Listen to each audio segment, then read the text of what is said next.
यदि आप हमारे चैनल के सभी गाने को पसंद करते हैं तो डीडी प्रोडक्शन हाउस के यूट्यूब चैनल को लाल बटन दबा के सब्सक्राइब करें और घंटी के निशान को जरूर दबाएं। Presented by DD production house Sakri.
DJ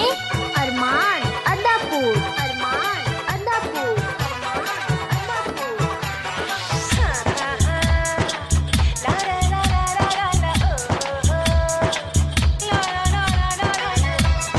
हमर माई हो तू हमनी के सुख में ना डूबा हो गइल चैन हमर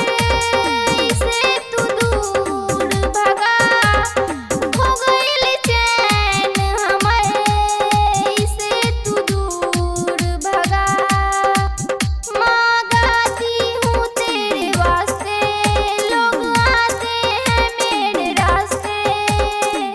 गाना गाते लोग बोले ई पगलाइल बिया माई बना दी ना हमनी के स्टार माई बना दी ना हमनी के स्टार। डीजे अरमान अदापुर, अरमान अदापुर,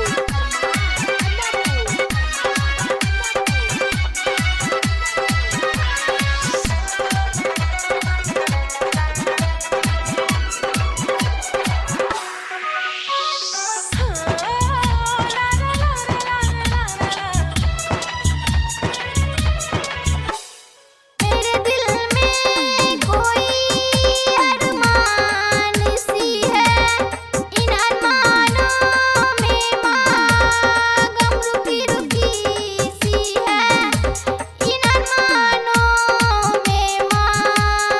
गम रुकी रुकी सी है माई साल के आस पूरा जा माई हमन के पास तू आ जा कब से जमा के रख ले बानी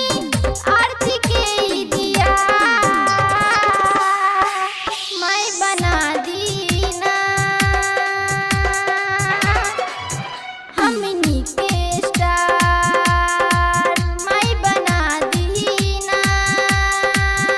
हमनी के star. Recording by DD production house Sakri 97 084 45।